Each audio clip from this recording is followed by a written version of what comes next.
2022년 성탄 축하 감사 예배에 오신 여러분을 다시 한번 주님의 이름으로 축복합니다.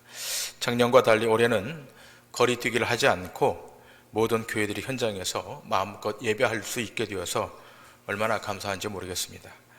코로나19가 빨리 지나고 자유롭게 예배하는 날이 계속 되기를 기대하고 있습니다.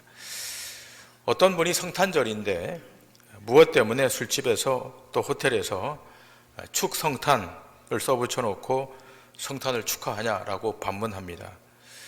물론 좀 부정적으로 보면 그 사람들은 그것을 기회로 장사하려는 속셈으로 그렇게 분위기를 이용하는 겁니다.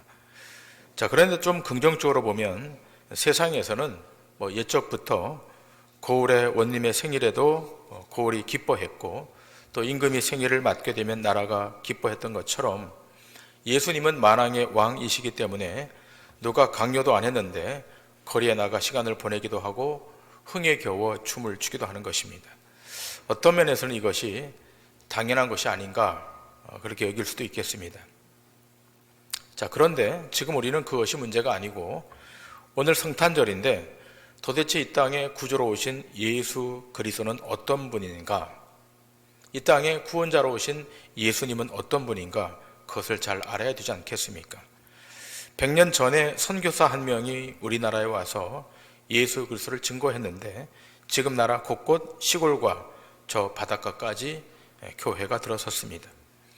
많은 종교들이 기독교를 막으려고 했지만 이 복음은 100년 만에 저항을 뚫고 수백만의 영혼들이 주 앞으로 돌아오는 놀라운 기적 같은 역사가 일어났습니다. 그렇다면 도대체 그 예수님이 누구시냐? 여기에 대한 그 질문에 대한 답이 바로 나와야 할 것입니다. 여러분, 세상의 역사를 보면 탁월한 사상이나 철학이 생겨나면서 또 그것이 퍼지기도 하고 또 사멸되기도 합니다. 세기와 세기를 넘어 끝까지 남아있는 경우는 극히 드물지 않습니까? 언제 어떤 철학자는 몇 년도부터 몇 년도까지 어떤 가르침을 남겼고 어떤 영향을 끼쳤다는 기록이 정도 남아있을 정도입니다.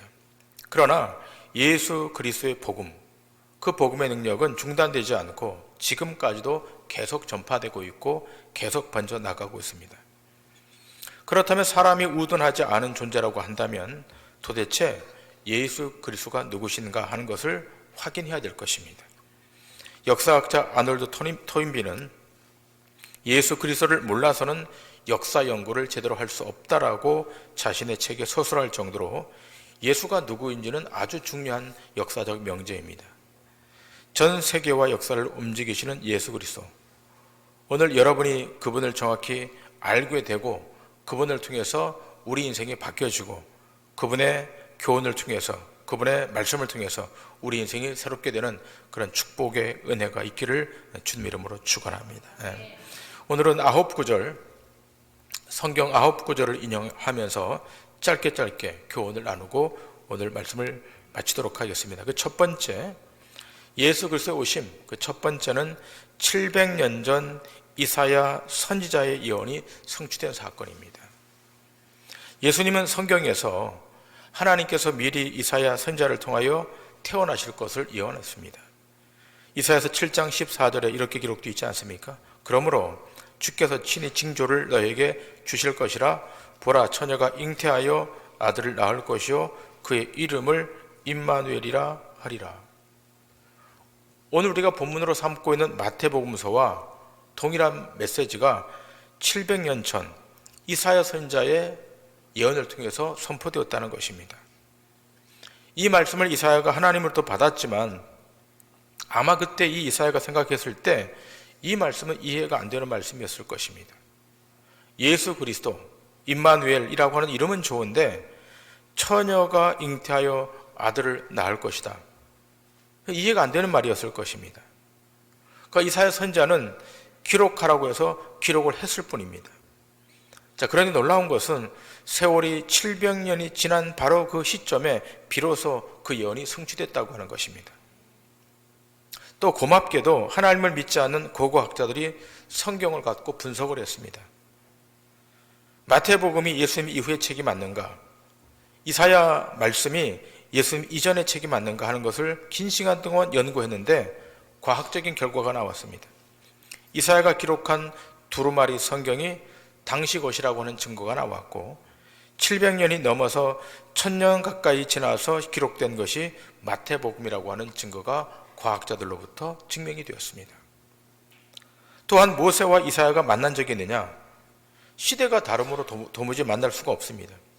그런데 놀라운 것은 똑같은 말씀을 똑같은 내용으로 기록했다는 것입니다. 그리스도가 태어날 것을 동일하게 미리 예언한 것입니다. 그러므로 예수님은 이사야서에 기록된 말씀의 성취자로, 계시로 주어진 언약의 말씀의 완성자로 이 땅에 오신 것입니다. 여러분 한번 생각해 보시길 바랍니다. 도대체 한 번도 싸움을 하신 적이 없으신 예수님이신데 어찌해서 그분이 이 세상을 운영하고 있고 다스리고 있는 것입니까? 한 번도 글을 쓰신 적이 없는데 어떻게 그 유명한 큰 도서관에는 예수님의 책들로 거의 절반을 채우고 있는 것입니까? 그분이 도대체 누구인 것입니까? 아무리 공부를 많이 해서 박사학위를 가지고 있다 할지라도 이 부분은 알아야 되는 겁니다. 50년 전 프랑스 파리에서 학자들이 모여서 연구하여 발표하기를 앞으로 세계는 하나가 된다. 앞으로 세계는 세계화된다. 싸울 수도 없고 계속 갈등할 수도 없고 하나의 표준점을 좀 만들어서 유기적으로 움직여 가야 되는데 누구를 중심으로 그렇게 할 것인가? 세계 석학들이 모여서 토론했답니다. 긴 시간 동안. 근데 결국 여러 시간 토론을 하다가 결과적으로 한 명을 꼽은 겁니다. 예수 그리스도. 그분을 중심으로 시간도 맞추고 달력도 맞추고 표준점도 맞추자. 이것이 그들의 결론이었습니다. 자, 그렇다면 이분은 누구십니까? 700년 전에 예언하여 오신 예수 그리스도, 그분은 누구십니까? 두 번째로 그분은 삼위일체 하나님으로 오신 분이십니다. 예수 그리스도는 삼위일체 하나님으로 오셨다. 요한복음 1장 1절에 이렇게 기록되어 있습니다. 태초에 말씀이 계시니라. 이 말씀이 하나님과 함께 계셨으니 이 말씀은 곧 하나님이시니라. 말씀이 이 땅에 왔는데 이 말씀이 곧 하나님이시고 이 하나님 아버지 품에 독생하신 그리스도가 예수인 것입니다. 예수 그리스도는 성부 하나님, 성령 하나님과 더불어 제2의 위격을 가진 성자 하나님이십니다. 하나님 스스로 이 땅에 오셔서 인간의 몸을 입고 대속하셔서 주의 백성들을 구원하시는 것입니다. 예수 그리스도가 하나님이시기에 예수 그리스도를 구원자로 대속자로 믿지 아니하면 저 하늘에 있는 하나님을 아무리 믿어도 그는 구원에 이르지 못합니다. 여기에 해당하는 종교가 유대교입니다. 유대교는 여전히 예수를 자신들의 역사에 존경할 만한 인물로 여길 뿐이지 구원자로 대속자로 수용하지 않습니다. 그러나 기독교 신앙은 예수 그리스도를 하나님으로 인정하고 하나님 자신이 이 땅에 오셔서 자기 백성을 구원하신 것으로 그 신앙이 출발되는 것입니다. 예수 그리스도가 구원자가 아니시고 대속자가 아니시라면 그가 보내신 성령도 가짜인 것이고 우리의 신앙도 가짜일 것입니다. 만일 그렇다면 지금 우리는 가짜 종교의 현혹 당해서 가짜 종교를 믿고 있는 것입니다. 그러나 우리는 성경 66권을 통해서 예수 그리스도가 말씀으로 오신 하나님이신 것을 믿음으로 이미 받아들였습니다.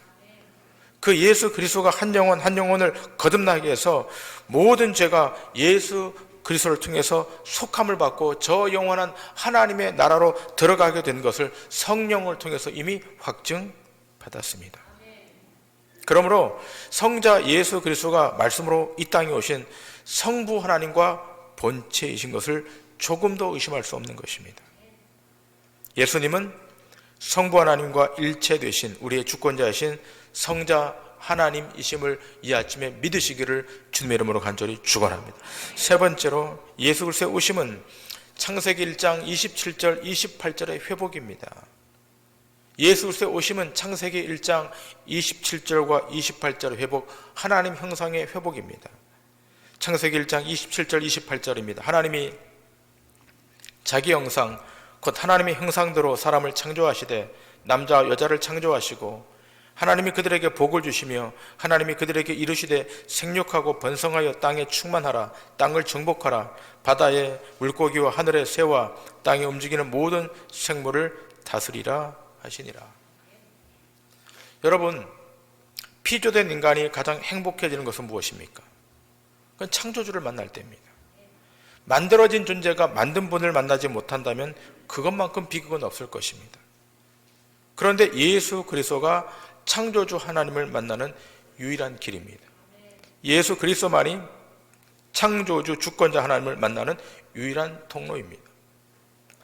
창조주를 만나게 되면 인간이 타락하기 이전에 그 축복을 누리게 되는 겁니다.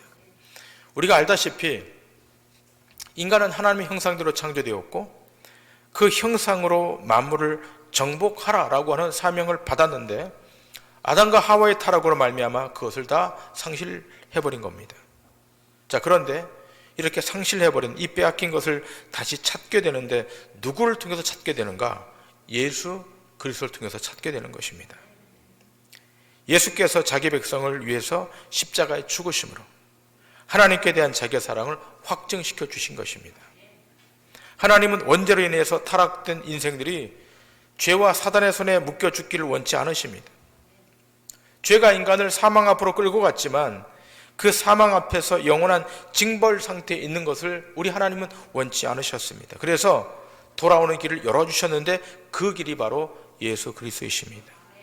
사도 요한은 요한복음 14장 6절에서 이렇게 증거하고 있지 않습니까? 다 같이 말씀을 읽도록 합니다. 시작.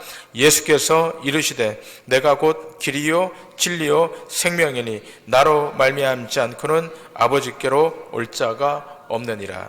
아멘. 예수께서 이르시되 내가 곧 길이요 진리요 생명이니 나로 말미암지 않고는 아버지께로 올 자가 없다. 예수 그리스도의 오심은 하나님의 형상을 회복하고 잃어버린 자를 찾아 구원하는 것이 궁극적인 목적인 것입니다. 자, 네 번째, 예수님의 오심은 창세기 3장 15절의 성취입니다. 창세기 3장 15절, 내가 너로 여자와 원수가 되게 하고 내 후손도 여자의 후손과 원수가 되게 하리니 여자의 후손은 내 머리를 상하게 할 것이요 너는 그의 발꿈치를 상하게 할 것이니라 하시고, 자, 창세기 3장에 예언된 이 말씀, 여자의 후손은 내 머리를 상하게 할 것이다. 창세기 3장에 예언된 이 말씀이 예수님이 동정녀 몸에서 나오심으로 말미암아 성취되었습니다.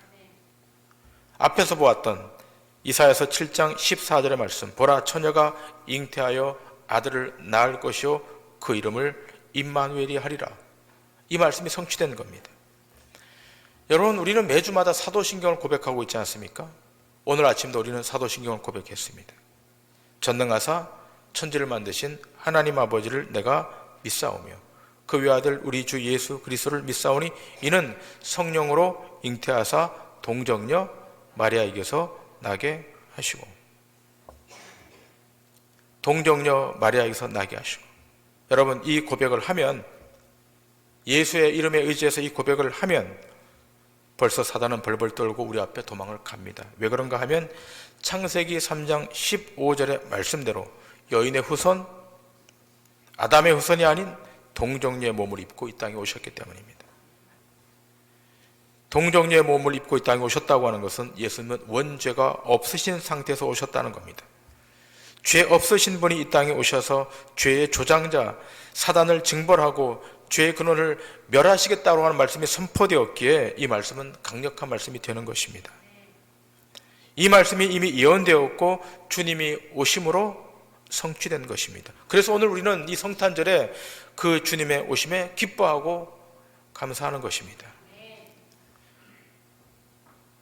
어떤 사단의 공격에도 넘어지지 않고 승리할 수 있는 것, 그래서 우리 예수 그리스도가 창세기 3장 15절의 말씀을 성취했기 때문입니다. 다섯 번째로, 예수 그리스도의 오심, 이것은 이 땅에 생명의 빛을 주러 주님이 이 땅에 오신 것입니다. 요한복음 1장 4절부터 5절의 말씀 다 같이 보시겠습니다. 그 안에 생명이 있었으니 이 생명은 사람들의 빛이라. 빛이 어둠에 비치되 어둠이 깨닫지 못하더라. 예수 그리스도 이 땅에 빛으로 오셨습니다. 여러분, 이 빛은 일반적인 빛이 아닙니다. 이 빛은 생명을 주는 빛입니다. 여러분, 이 세상에 많은 빛이 있지 않습니까? 하늘에 햇빛이 있고, 집안을 밝히는 전구의 빛이 있고, 먼 바다의 배가 안전하게 돌아오도록 비추는 등대의 빛이 있습니다. 그러나 그 빛이 영혼을 구원하지 못합니다. 기독교 신앙이 왜 예수 그리스도를 진리의 빛으로 수용하는 겁니까?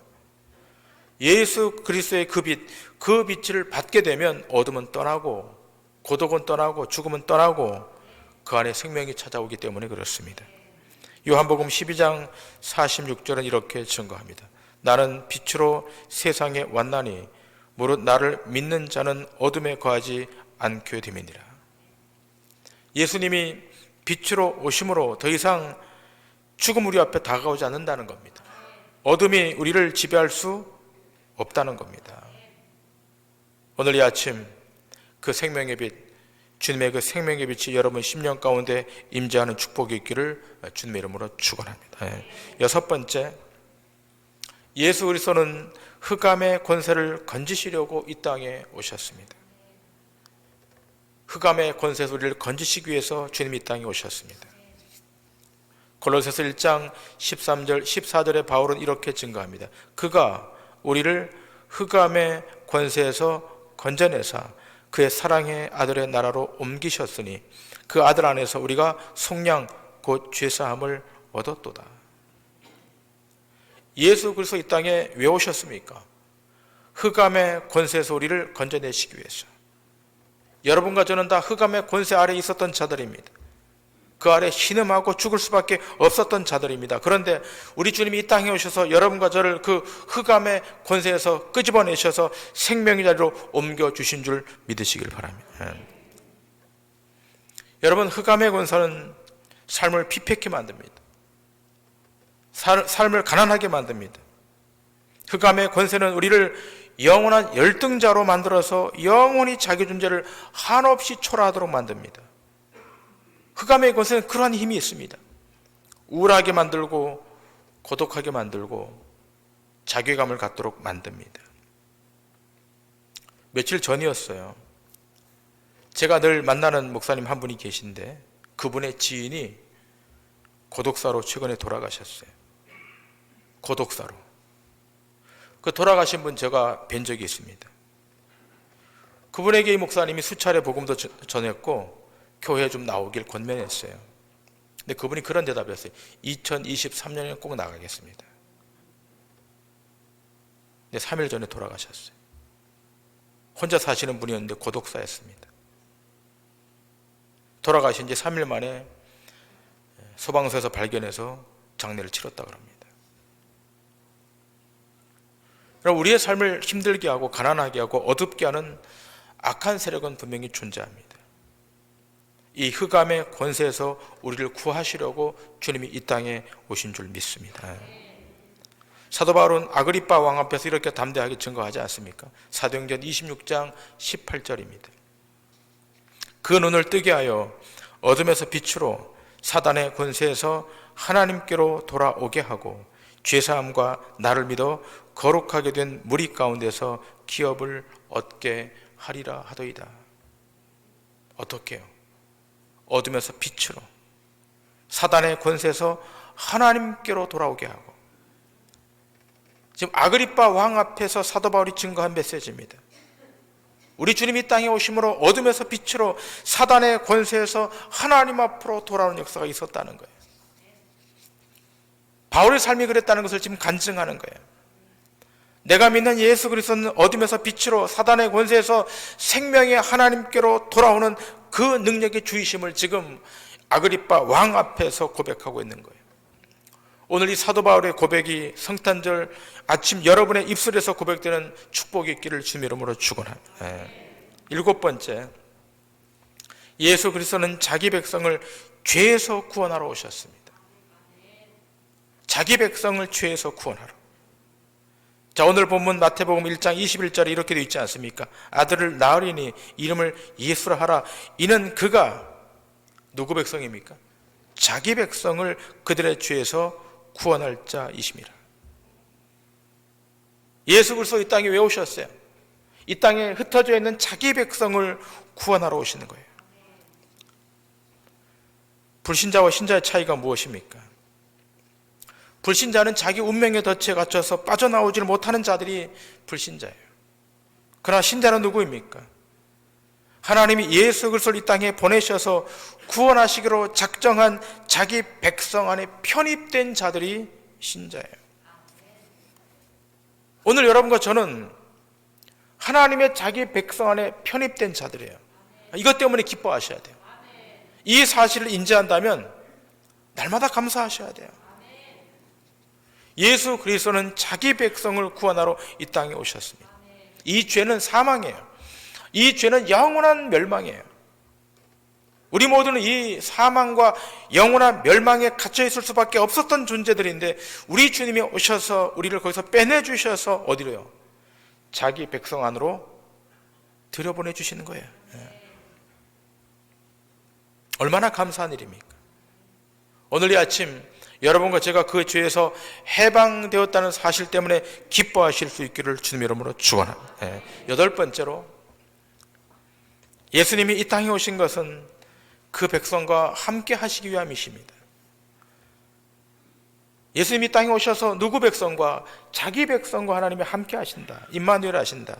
오늘 본문 23절에 이렇게 기록되어 있지 않습니까? 보라, 처녀가 잉태하여 아들을 낳을 것이요 그의 이름은 임마누엘이라 하리라 하셨으니 이를 번역한즉 하나님이 우리와 함께 계시다 함이라. 예수님의 이름이 임마누엘입니다. 하나님이 우리와 함께 하신다. 오늘 이 아침 예배하고는 여러분과 저와 함께 하신다. 조금 전에 나눴던 말씀으로 돌아간다면 자기 백성과 함께 하신다는 겁니다. 하나님이 이 땅에 구주 예수를 보내시는 것, 이 땅의 모든 인류들과 함께하는 것이 아니라 그 인류 가운데 흩어져 있는 자기 백성, 원어 성경을 보니까 그에게 속한 백성이라고 되어 있습니다. 그에게 속한 백성, 그의 권속이라고 되어 있습니다. 여러분과 제가 그 안에 속해 있어서 하나님이 영원히 우리와 함께 하신다. 오늘 이 아침 참여한 모든 직분자들, 모든 성도님들께 부탁해요. 우리가 앞으로 어떻게 하면 되는가 하면 우리가 모여서 기도하고 모여서 사역하고 모여서 하나님의 영광을 나타내고 주의 일에 감당하다 보면 임마누엘 하시는 하나님 우리와 함께 하셔서 하나님의 놀라운 역사를 창출해내실 줄 믿습니다. 우리는 좀 부족하지만, 우리는 좀 미약하지만 거기 하나님이 임마누엘 해주시면 못할 것이 없는 것입니다. 임마누엘의 은총이 여러분의 가정에, 여러분의 자녀에게, 여러분의 심령에, 여러분의 직장에 임해야 될 줄 믿습니다. 임마누엘 하신 하나님, 혼자가 아니잖아요. 우리 하나님이 함께하고 계시잖아요. 그 하나님의 함께하심을 믿는다면 어디서나 우리는 당당할 수가 있는 거예요. 그리스도인들이 당당하지 못하는 이유는 무엇입니까? 임마누엘 하시는 하나님에 대한 의식이 부재하기 때문에. 오늘 집에 돌아가셔서 가만히 생각해 보시길 바랍니다. 주님이 땅에 오셨는데 오시고 그냥 끝나시는 것이 아니라 임마누엘 해주시겠다, 영원히 함께 해주시겠다. 이 사실을 믿을 때 우리의 삶에 새로운 은혜가 넘치게 될 줄 믿습니다. 아홉 번째로, 마지막으로, 예수 그리스도 이 땅에 오신 이유는 그것은 자녀의 권세를 주시기 위함입니다. 요한복음 1장 12절의 말씀, 영접하는 자 곧 그 이름을 믿는 자들에게는 하나님의 자녀가 되는 권세를 주셨으니, 자녀의 권세. 앞에서 말씀드린 바와 같이 예수 그리스도는 이 땅에 자기 백성을 찾아 구원하러 오셨어요. 자기 백성, 자기 자녀를 찾아오시는 거예요. 그런데 구원하시고 끝내시는 것이 아니라 세상을 이기도록, 세상을 초월하도록 자녀의 권세를 주시는 겁니다. 오늘 본문의 말씀의 시제를 보시기 바랍니다. 그의 이름을 믿는 자들에게는 하나님의 자녀가 되는 권세를 주셨으니, 어떤 시제입니까? 완료 시제예요. 앞으로 주실 것이다. 미래 시제가 아닌 이미 주셨다. 완료형으로 기록되어 있습니다. 여러분에게 자녀가 되는 권세, 하나님의 자녀의 권세가 이미 주었다는 사실을 믿으셔야 됩니다. 다시 한번 질문하겠습니다. 여러분에게 이미 자녀 되는 권세가 와 있음을 믿으십니까? 아멘 하는 분에게만 그 권세가 임하기를 바랍니다. 2명 아멘 안 하셨어요.